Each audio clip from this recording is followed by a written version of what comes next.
he doesn't want Iran to ever have a nuclear weapon. But what we have learned about the negotiations this weekend is that just like the JCPOA, it had a time horizon. So where does that leave us?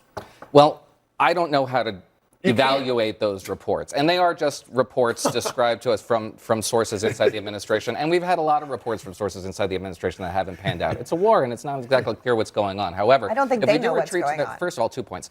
Hal's right unfortunately, about the British Navy. They dispatched a single destroyer to the Cyprus. It took 2 weeks to get there. They had to return it to port pretty quickly. In today's video, Abby Phillip and Bakari Sellers rip into Noah Rothman on NewsNight with Abby Phillip as tensions rise over the US blockade against Iran, the growing danger in the Strait of Hormuz, and the lack of a clear strategy.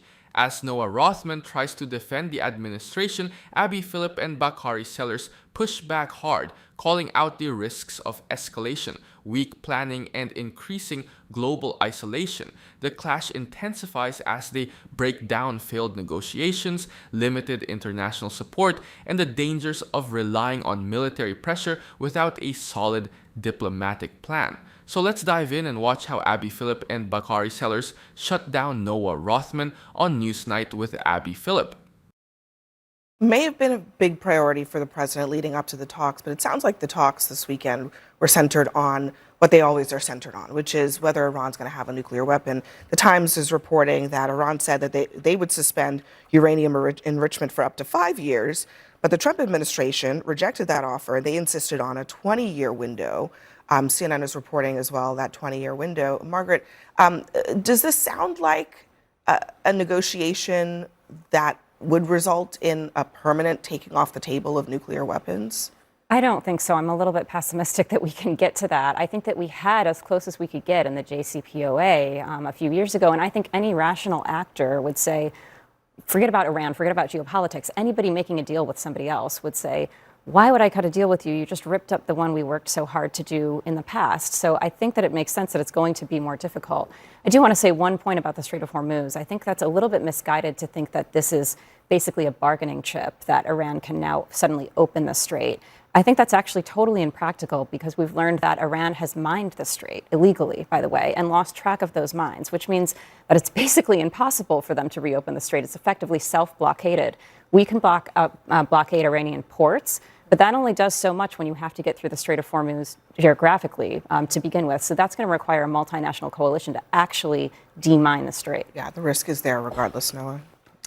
I mean, there is obviously some mining in the strait, not nearly the degree to which we anticipated that there would in wargaming in this and in 1987-88 when they did. And their channels are in use. They're not mining their own traffic channels. So what happened over the weekend was, as these negotiations were ongoing, the United States introduced 2 Arleigh Burke-class destroyers, clearing out their own strait, according to Brad Cooper at CENTCOM, introducing underwater drones to clear out these mines. So they're engaging, while the ceasefire is ongoing, in threat-clearing operations.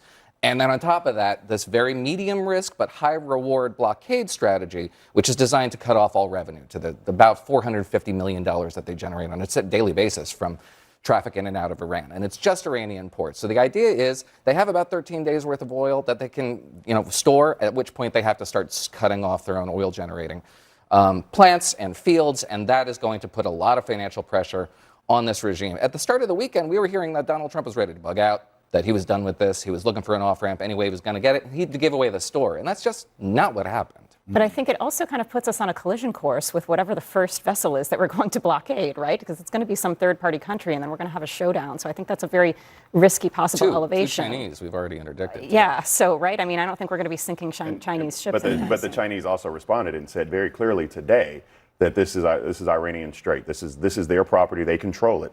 The other thing is the 2 vessels that you talked about, we did send them in, but this goes to the happenstance portion of this war that we're in, because these vessels that we sent in, they're not even built to do the work that we sent them to do. That's exactly right. What really stands out here is how risky this kind of strategy becomes when military moves start outpacing diplomatic planning.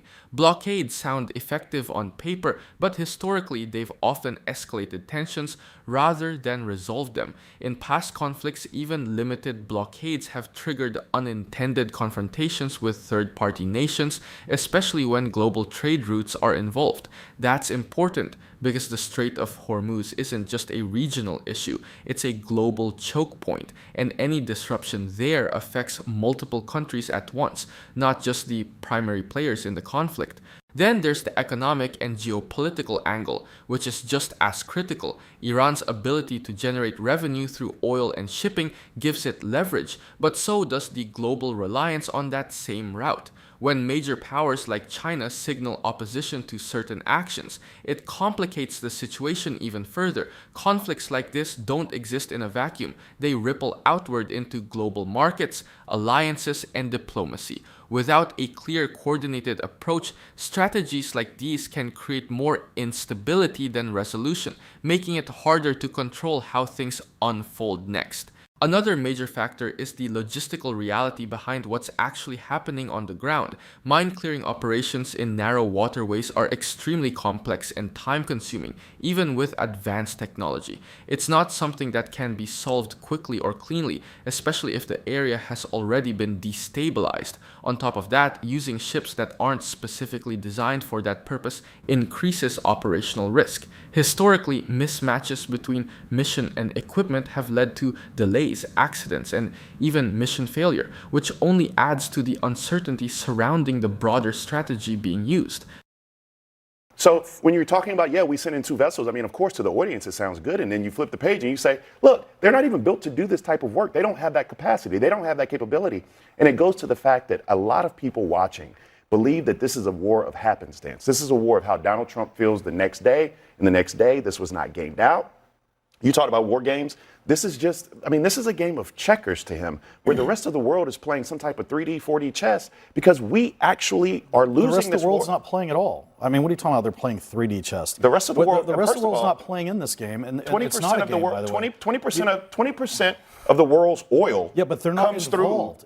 You're saying they're playing 3D chess. They're not involved in what's happening. Yeah, what do you mean by that? Because first of all, you do understand that sometimes when people decide not to get engaged in a war, that is an action. No. Acquiescence is an act. They don't have the ability to get engaged. So let's just wait one second. Europe doesn't have a military. But did you not? Let me ask a question. Did Donald Trump? One second, because you're beating me up on this point. 1 second. Did Donald Trump ask for help on the Strait of Hormuz? And did they not say no? The rest of the world, they said, we're not engaging in that. And by taking that act, by acquiescing and saying we're not engaging in that, they are leaving the United States alone. That by itself is an act. Okay, Hal? Yeah, I would just say this. Look, Iran is not a conventional negotiation adversary. We learned. Okay?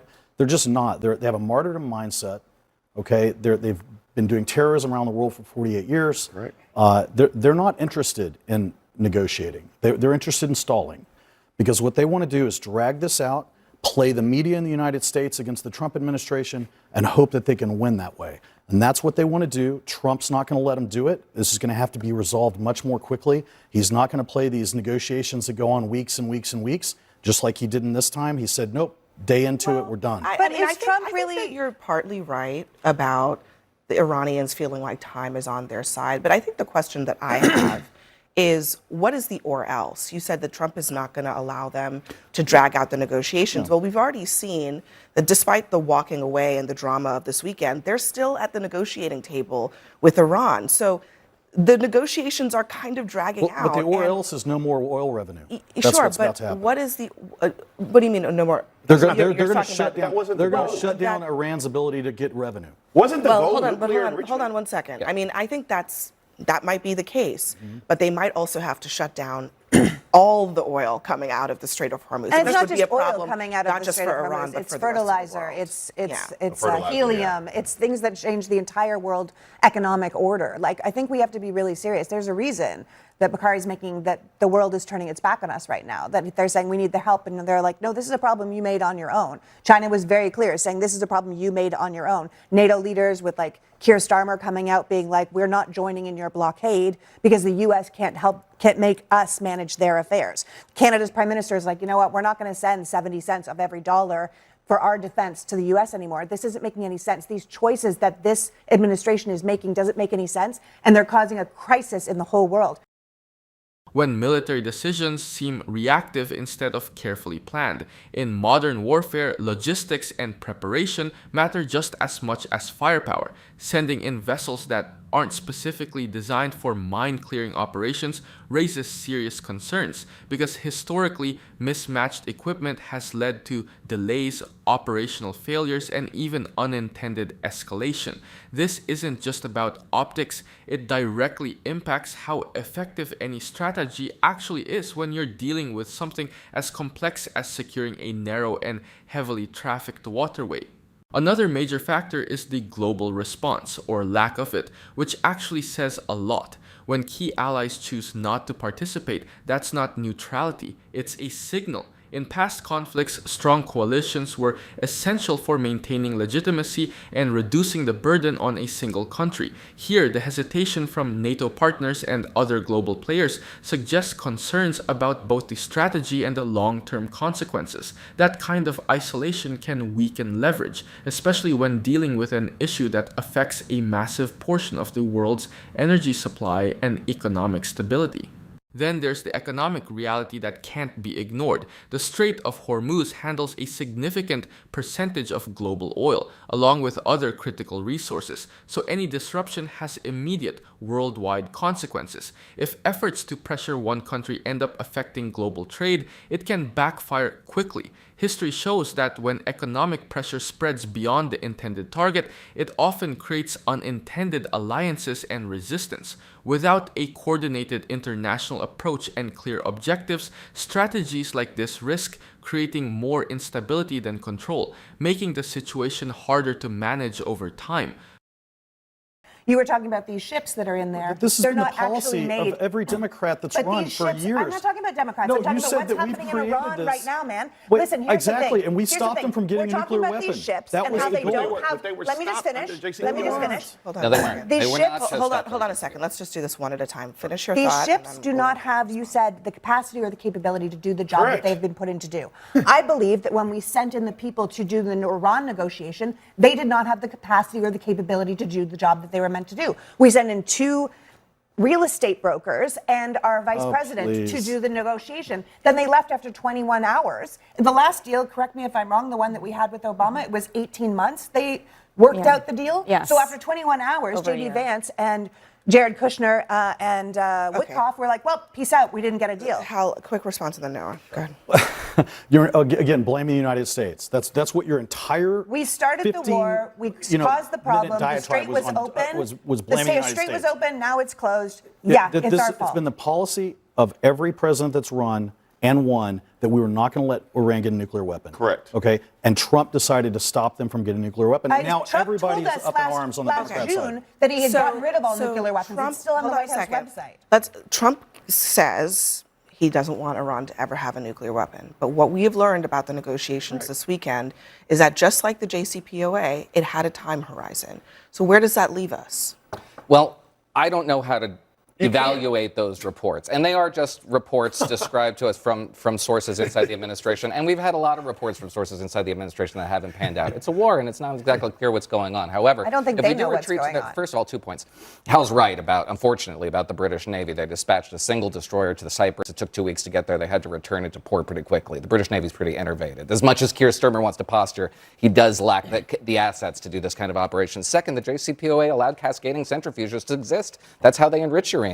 Those are gone. What we have now are about 900 pounds of 60% enriched uranium. The idea is to squeeze them until they give it up. And they will engage in kinetic operations if Iran doesn't give up. But over the course of the ceasefire, they're hoping to. I mean, at the end of the have day, enough economic at the pressure end so of they the, give at it the up end on of the that. day, I mean, I think the question that Abby asked was correct, and that was very exquisite. Thank you.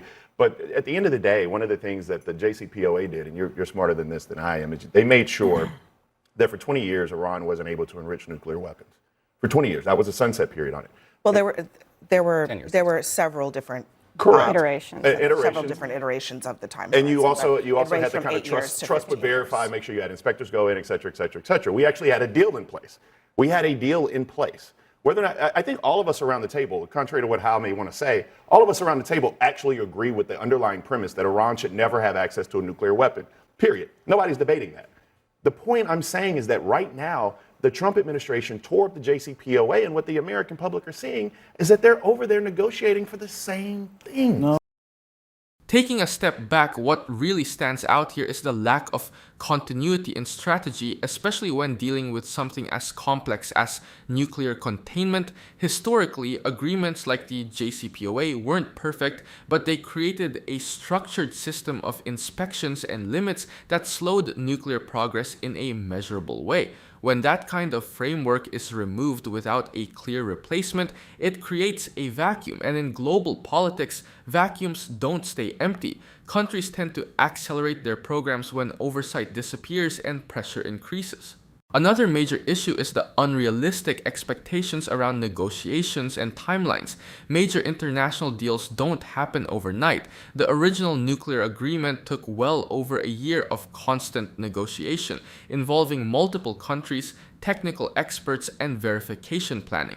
Expecting quick results from short, high-level meetings ignores how complex these agreements actually are. In fact, rushing negotiations often leads to weaker outcomes or no deal at all, especially when both sides have deeply opposing interests tied to national security and long-term survival. Then there's the bigger picture of planning and execution, which is where things start to raise serious concerns. Military moves, economic pressure, and diplomacy all need to align. Otherwise, the strategy becomes fragmented. History shows that when actions aren't backed by a clear long-term plan, it leads to confusion not just at home but among allies as well. That lack of clarity weakens trust and makes it harder to build support. Without a defined endgame, situations like this risk dragging on, creating more instability instead of actually solving the problem. Pause. Are you getting tired of getting half the story from biased news sources? One outlet says one thing and another says the complete opposite. How are you supposed to know what's actually true? That's where ground news comes in. It lets you compare how different media outlets, left, right, and center, are covering the same story. So you can see the full picture instead of just the echo chamber. And here's the best part. Click the link in the description and get 40% off the Vantage tier, which gives you even deeper insights into media bias and political trends. Stay informed, think for yourself, and check out Ground News in the description down below.